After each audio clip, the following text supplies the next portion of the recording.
love and I hate J music. And I love it when it's good. That's all I can say. I love the Allman Brothers. I heard a I quote. love Derek Trucks. There's a quote Oh my God. from Brian Rainey. He's a St. Louis musician. He says, any cover band in St. Louis that plays less than 3 Grateful Dead songs has shown restraint.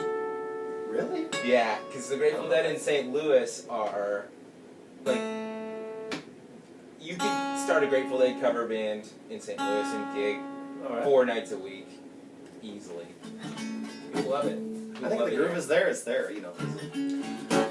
I think people love. There's a bunch of people who dance, and they don't dance to rap music. They dance to. I don't know. They dance to the Grateful Dead is what they do, and that's what they like to do. And they dance to that groove, that. Yeah. that Well, that's the hippie stomp and the hippie. there is something about Phil Ash and the two drummers. And then what Jerry was doing at certain moments. Yeah, I mean, it is magical, but you almost have to be there, and you have to go through. You have to, for a musician, you have to wheedle through a lot of stuff. Stuff like U.S. Blues. I hated that song. That's the bathroom song. I think everyone has like a Grateful Dead album they love and a Grateful Dead album that they hate. Yeah, my brother gave me.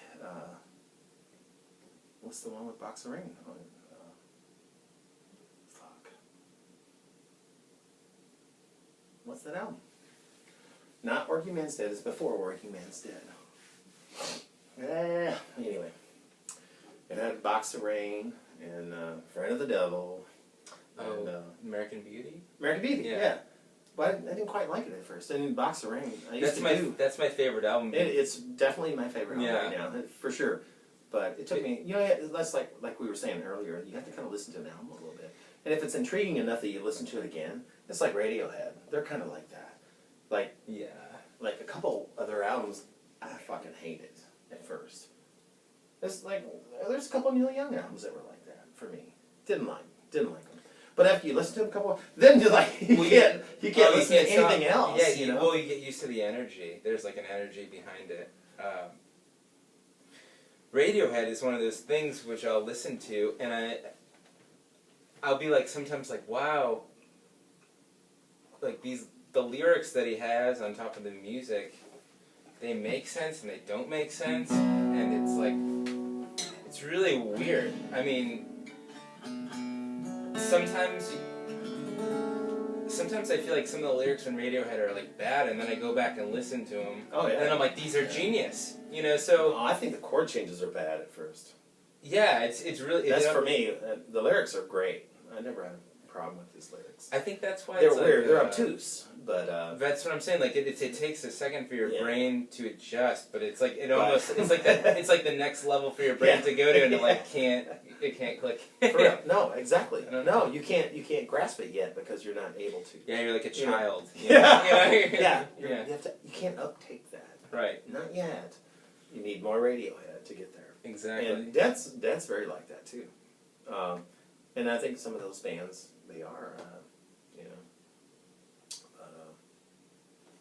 Which is totally different than listening to something the first time and you're like, wow, this is fucking awesome. And I have those too. Like when you listen to Led Zeppelin, you're like, holy shit, this is and it's still good. fucking great. Yeah. Yeah. So it's like weird. It's like you're trying to hit one of those two levels, and if you hit somewhere in between, it's like almost like a failure. You You can't. know? And you can't judge yourself against somebody like that. No, but it's fun to play. It's fun to create. So that's what we should do. We should not be ashamed. And that's one of even if you're bad or if you're okay or whatever, just keep doing it. I think someone that's bad, who's honest, gives a better performance than someone that's not honest and good. Like you go see. Or they'll do some really fun song like the Dixie Cup song or whatever. Well, but you can tell if somebody's sadness is like honest, and when it is, it hits you and it blows you away and it makes you tear up. Like when someone's playing a song and you can actually feel it. You're not just doing a part 1, 2, 3, 4. Yeah. Yeah. Correct. Yeah. But they're usually fucking up. You know, they're not playing in time. It's like that. It exists in the moment. So I want to tell you, not to change gears, but make sure this has to be exactly in tune or it sucks.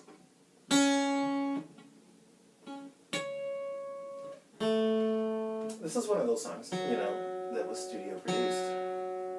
It's the title cut. It's the title cut called Reach.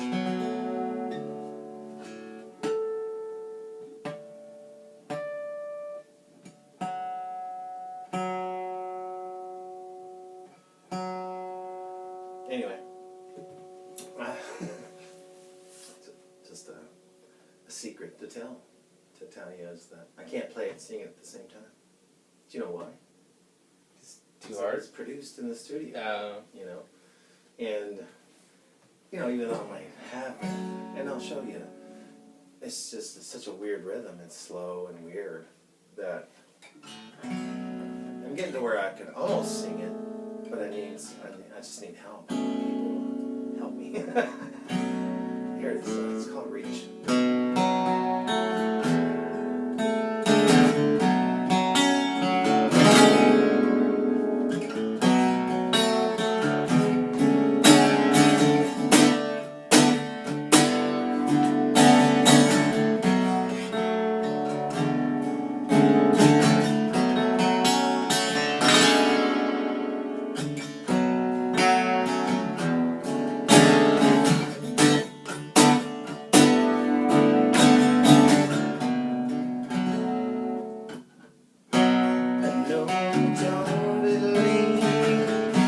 You're not so what was to be how precious that you well you get forward somehow on your it's time to reach and go.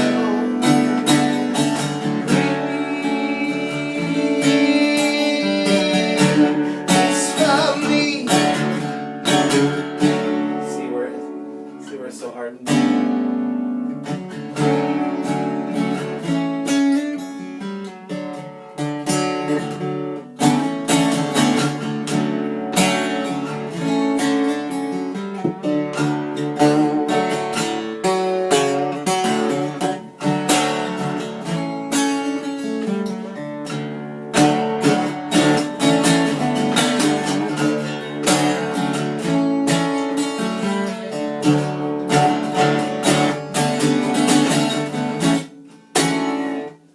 But my part is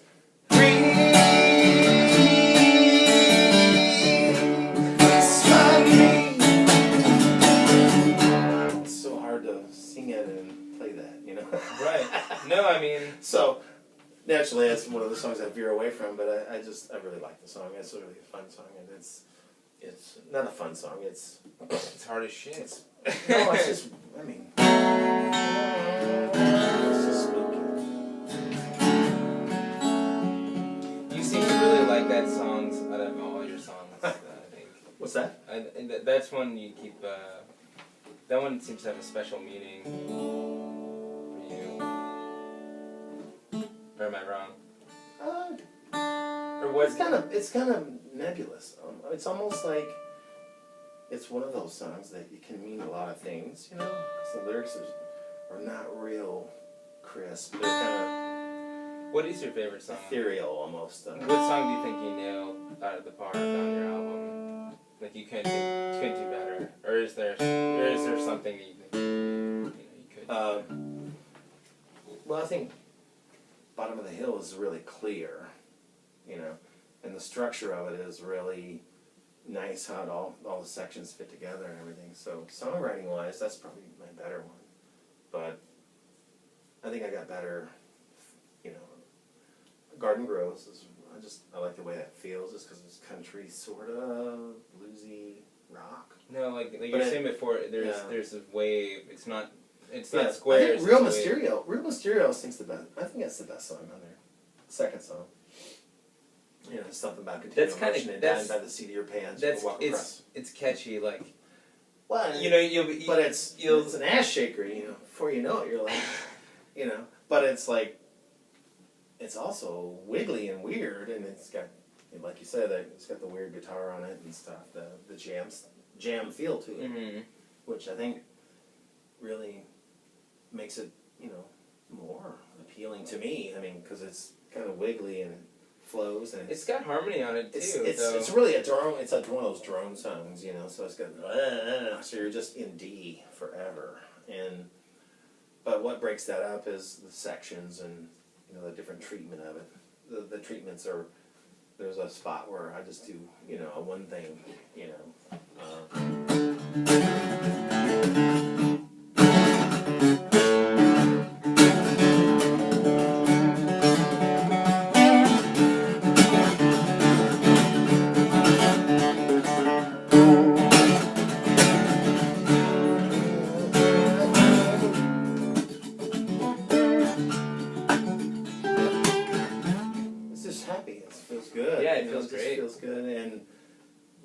That section is just bass. It's just bass and me. It's like jumping into a warm blanket, you know.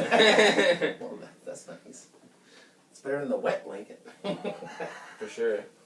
The harmony is really important in that song, too. Yes, Chris did a great job. I mean, harmony is really important to all of your songs. I would say it's like it's almost like a lost art in music. You don't hear people like shooting for 3-bar harmonies anymore to really cap the song and make it, you know, make that chorus like pop. It's all these other tricks that makes the chorus pop. It's, you know, this catchy lyric. Well, you can double stuff easily and do all kinds of stuff, but I think having a bunch of voices, and then sometimes I overdo it. But this album we particularly, I think, really concentrated on, you know, getting the crap out. If it didn't work, just take it out of there and just seeing what feels good. And because, you know, we knew what the song was about and where it was going, but so I put them in there. I sing a lot of stuff. You know, usually I kind of know what I'm singing, and I'll sing A, B, C, and D. So I'll double something, do the second harmony, and sometimes do the third, or maybe do something really low, just to accent a couple of notes, blah blah blah, you know, on and on. But it's great to, you know, it's great to harmonize with yourself. It's like, you know, it's like masturbation, basically. You know, I think it's better to sing with somebody else. Right. I'd rather that be the case, because then you got 2 points of view, you got 2 timbres, you got 2, you know, it's voices, you got 2 throats. I think, and when they come together, it's just a magic to me. When you think about it, it's really vibration that music is. It's just vibration. And so humans interpret vibration pleasurably, negatively, based upon a lot of different things, but a lot of it is just sort of human. Like, you know, there's a range, you know, if you play out of it, and if you layer on top of it, it's going to sound awesome or it's going to sound terrible. Yeah. So. Yeah. And I've done a lot of stuff that sounded just horrible. You know, so I've got plenty of that crap. So, and that's, you know, multi-track and think, oh, this is cool, and I'll double the chorus, and, you know, or this is an old trick. Take the chorus from the first verse and just drop it in the third. Exact same thing. The whole chunk of vocals, just move the whole thing, and then throw some shit on top of it. You know, like sing a couple lines on top of it. There's all kinds of fun things like that. I'm serious. We did, Kenny Johnson, back in the 80s, we took tape and turned around backwards. We spliced. We did amazing things. So I learned, like, from the, you know, it's a little, we're talking like barely 1/4-inch tape. Right. Well, it sounds like you went into the studio 4 tracks, knowing, you have to bounce. you knew what sort of you wanted. Well, I learned. I was able to learn with this friend with a great tape machine and everything. So I was able to learn. And I didn't have to show up with a board. I had to kind of find a board half the time. What if someone came to you and said, I want to produce you and you need to do everything I say and blah, blah, blah, blah, blah. depending on who it was. Really? Yeah, I guess. Yeah. You know. Yeah, just depends. It's I think it's almost sometimes a really good producer can sort of make or break somebody, or even Well, you look at like Tom Petty too. We were talking about Tom Petty earlier, but was it Full Moon Fever? Jeff Lynne got a hold of him and said, "I hate all this fucking reverb on your voice. It's all real. Hey, don't have to. You know, it's like you don't have to. You know, let's get you up close." And what he did was just put a little digital delay on him, really nice, little sweet, long delay. Put everything up front, really worked with that guitar player, because, man, that guy's fucking good. I don't know his name. And so really work on those songs and kind of get those guitars together. I mean, Tom Petty was already there. He had the songs at the time, you know. That's Free Fallin' and, you know, shit like that. And yeah, I mean, I was watching something on the Traveling Wilburys, and it was weird because Jeff Lynne did that. Well, yeah, but Tom Petty wasn't that old. You know, Tom Petty was no, but he was like late 30s. Well, compared to the rest of the crew, though. Like, Roy Orbison was, you know. Well, he had more hits than all of them combined. Yeah. Let's talk about that. Tom Petty's got more hits. But can you imagine, like, today? Yeah, it's true. It's weird how... But I think Tom Petty and Bob Dylan are very similar. Their voices, the way they sing. I think Tom Petty really understands the song craft to get across to somebody way better than Bob, in my opinion. I'm sorry, but he understands the pop song. Mm-hmm. But totally his agree. pop songs are got an edge to them. Well, like Last Dance with Mary Jane. Oh, fuck! That song will forever. That song is great. Forever. It doesn't matter, like 100 years from now. No, go even further back. Go back. Yeah. Pick anything. American, the way the guitars and the drums work in American Girl. Yeah. That would be really hard to. I was listening to them like, wow, that must have been. Well, they're a really good band too. Don't get me wrong. Man, that's a great band. But I mean, if you don't have good stuff going in, it ain't gonna come out. No. So that's the way it goes. It's almost. I don't know if you can. The only people that could really do what sort of 60s bands did were kind of just hang out, work kind of odd jobs and practice with each other, and the gigs that they play with, they would actually get paid for is like, you know, maybe like trust fund kids, or, you know, Yeah. so they had a band, like there's, like in the modern times, like there's just no way you could get that sort of time together where, you know, it wasn't a big deal, you know. It's really hard just to get like 5 people together, put them all on the same schedule. Sure. And Well, that's why young people do that, right? Right. Well, think about it. As a young... How many 40-year-olds go, let's go on the road? No, dude!